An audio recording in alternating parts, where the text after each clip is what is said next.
네네. 됐나요? 네,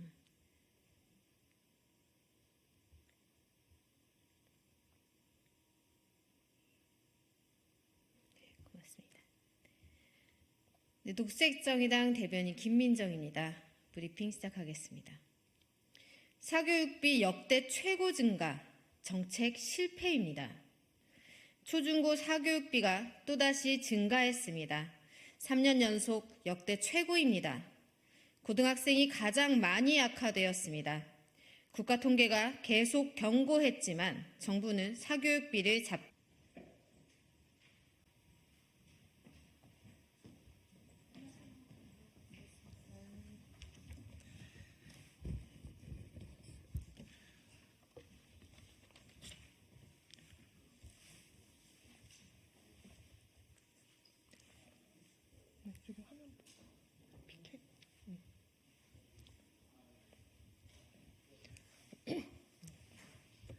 네, 시작하겠습니다.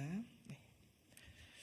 안녕하십니까. 녹색정의당 성평등인권 이주민본부 공동본부장 박지아입니다. 녹색정의당의 성평등 공약을 발표하겠습니다. 녹색정의당의 성평등 공약은 3월 8일 세계 여성의 날을 맞이하여 3월 7일에 공약 전문이 발표된 바가 있습니다. 오늘은 녹색정의당의 성평등 공약이 어떤 의미로 만들어졌는지, 그리고 여성의 삶을 어떻게 담고 있는지를 당사자의 목소리로 직접 이야기하는 자리로 준비되었습니다. 이번 22대 국회의원 선거는 여성과 성평등의 입장에서는 매우 심각한 선거입니다.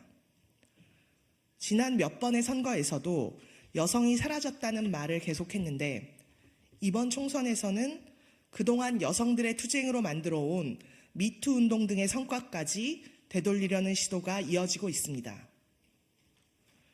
한국 남녀 임금 격차 68.8%, 유리천장 지수 OECD 국가 중 12년 연속 꼴찌인 나라, 여성 직장인 4명 중 1명이 임신 출산에 따른 직접적인 차별을 경험하는 나라, 국회의원 중 여성 의원이 18.5%에 불과한 나라, 19시간에 1명의 여성이 친밀한 관계의 남성에 의해 살해되거나 살해될 뻔한 나라. 이게 바로 2024년 대한민국에서의 여성의 삶입니다. 이러한 여성의 삶을 바꿔야 하는 것이 정치이고 국회인데 각 당의 여성 공약은 제대로 준비되지 않거나 21대 국회에서도 의원 수가 충분함에도 통과시키지 않고 재탕으로 내놓은 공약들도 있습니다. 반면에 여성 정책이란 이름으로 저출생 관련 정책들만 언론 기사로 쏟아지고 있습니다. 하지만 여성들은 알고 있습니다. 비혼, 기혼 여성들이 왜 결혼과 출산을 선택하지 않는지에 대해서 말입니다. 여성만이 아니라 남성들도 비슷한 상황입니다. 각자 도생의 삶 속에서 본인의 삶조차 챙기며 살기 버거운 사회입니다. 희망이 보이지 않아 출산을 하지 않는 삶을 선택하는 사회에서 무엇보다 절실한 것은 지원금 몇 푼이 아니라 여성들이 살아남을 수 있고 살아갈 만한 대한민국을 만드는 것입니다. 이것이 2024년 대한민국 정치가 해야 할 일입니다. 녹색정의당은 여성 문제를 부차적인 것이 아니라 사회 전체 문제로 삼고 시민의 기본권으로 보장하는 정책을 준비했습니다. 성차별을 나중에가 아니라 지금 당장 해결할 우선 과제로 삼는 공약을 만들었습니다. 한마디로 하면 성평등 대한민국을 만들겠다는 것입니다. 특히 더 이상 여성의 삶도 페미니즘도 이야기하지 않는 22대 총선에서 녹색정의당은 더 큰 책임감을 갖고 성평등 대한민국을 만드는 역할을 해 나가겠습니다. 녹색정의당이 만들 성평등 대한민국이 어때야 하는지 여성들의 이야기를 직접 듣는 시간을 갖도록 하겠습니다.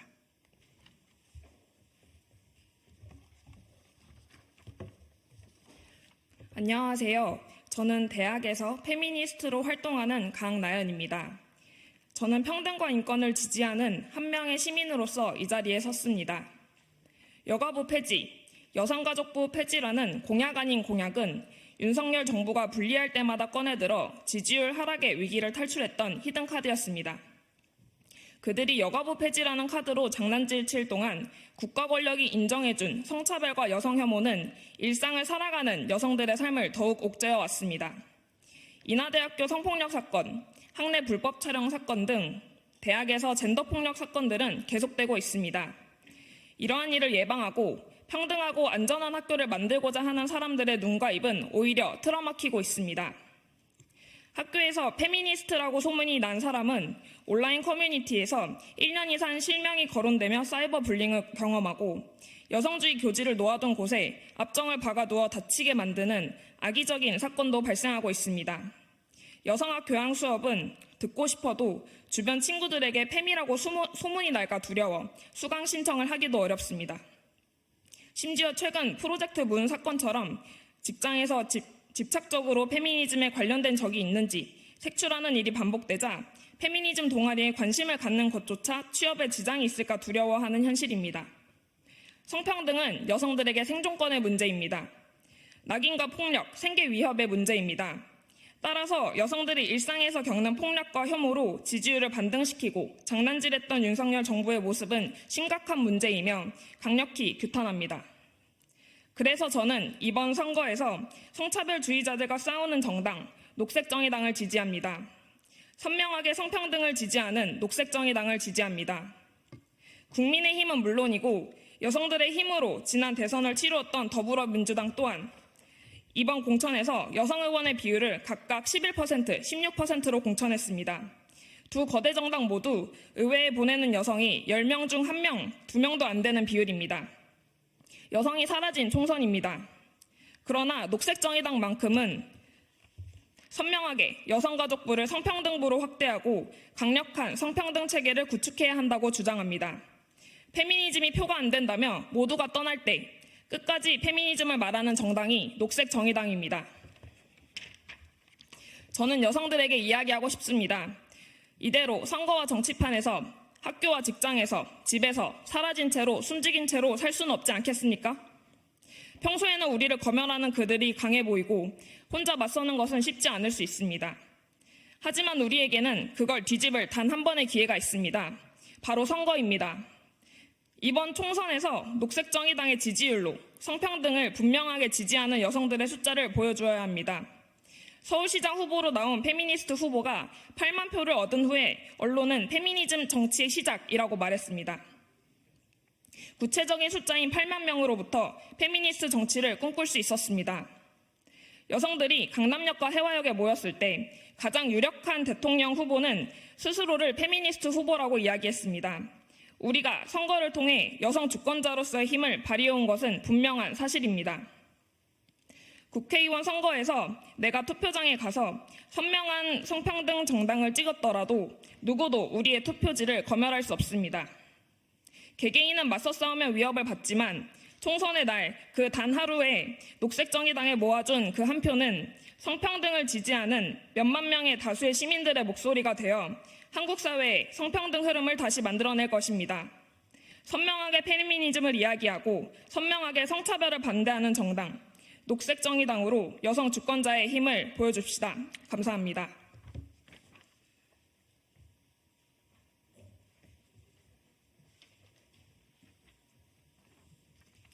반갑습니다. 저는 여성 노동자이자 워킹맘인 조선희입니다.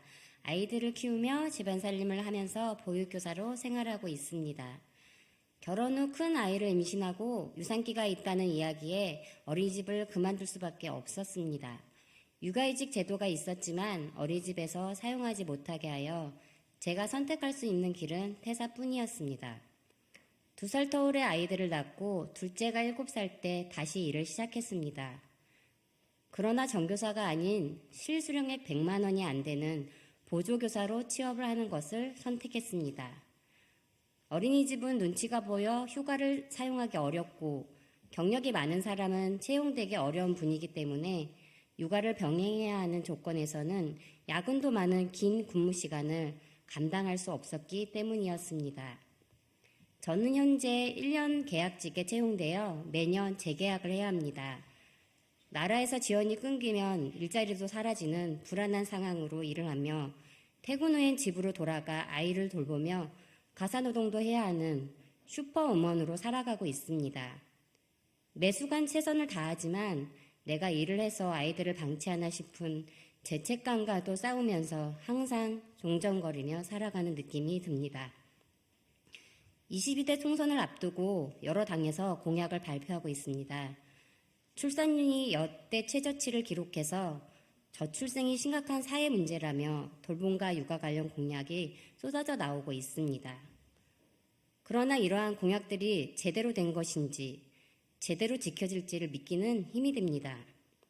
지난 10일 시민단체 직장 갑질 119가 발표한 지난 21대 국회에서 임신, 출산, 육아, 가족 돌봄과 관련한 모부성 보호제도 법안 처리 현황을 보면 220개 개정안 중 단 7건만이 21대 국회에서 실제 개정됐다고 합니다.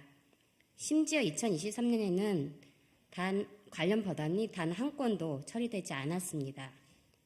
이제 더 이상 지켜지지도 않고 재활용되는 공약들과 당장 아이를 낳으면 얼마를 더 지원하겠다는 현실성도 없고 시혜적인 정책은 보고 싶지 않습니다.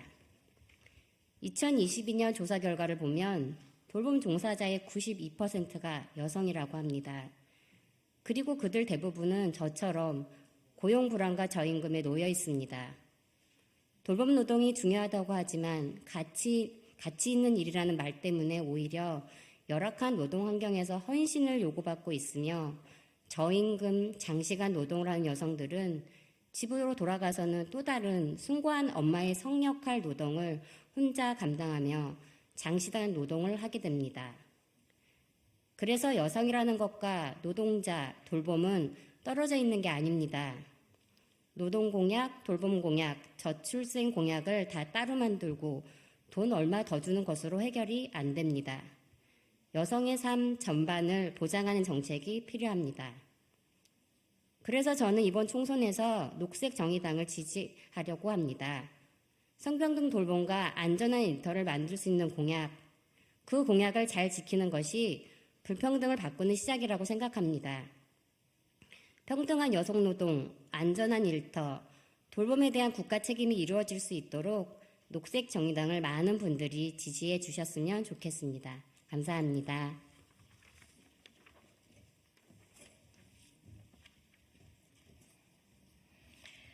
서울여성의 젠더폭력 끝장사업단장 윤미영입니다.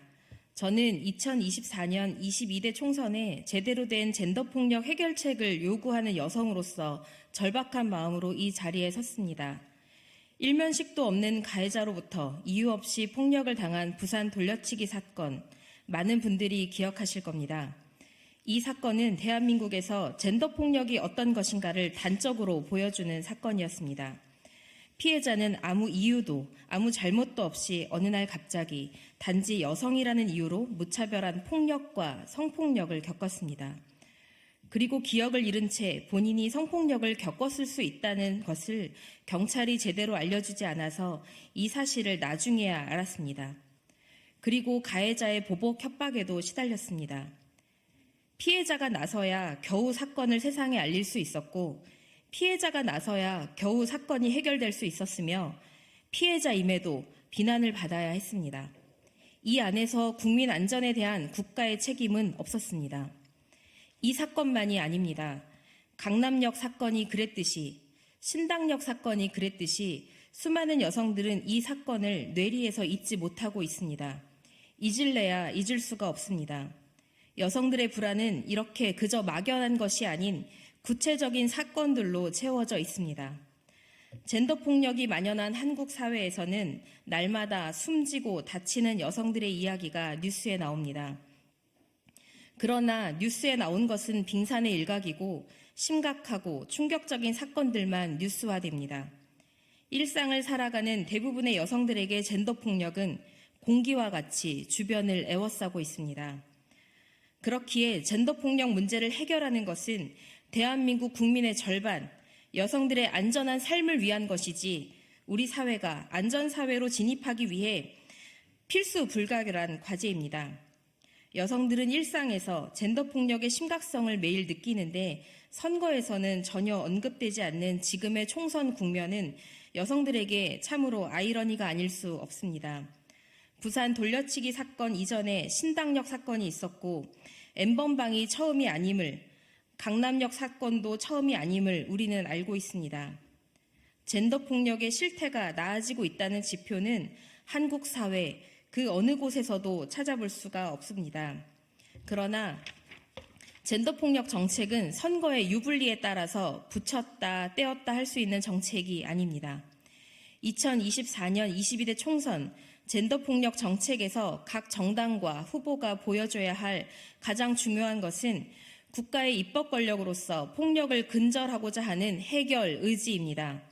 개인의 불행이 아니라 사회의 문제, 국민의 안전권으로서 국가가 책임져야 할 문제로 삼는 것입니다.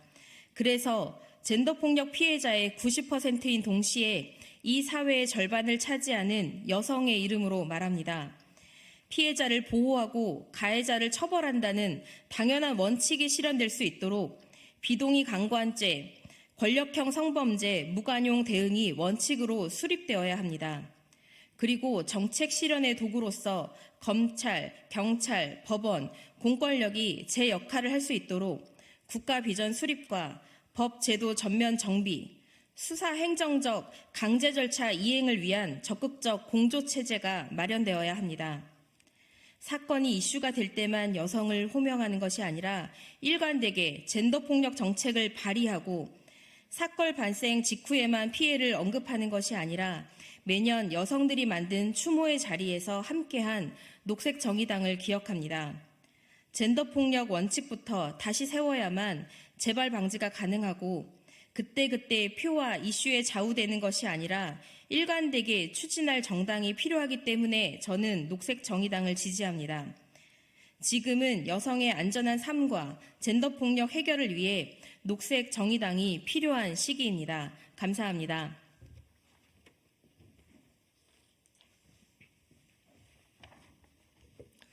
(2024년) 여성들은 진짜 성평등 대한민국을 요구하고 있습니다.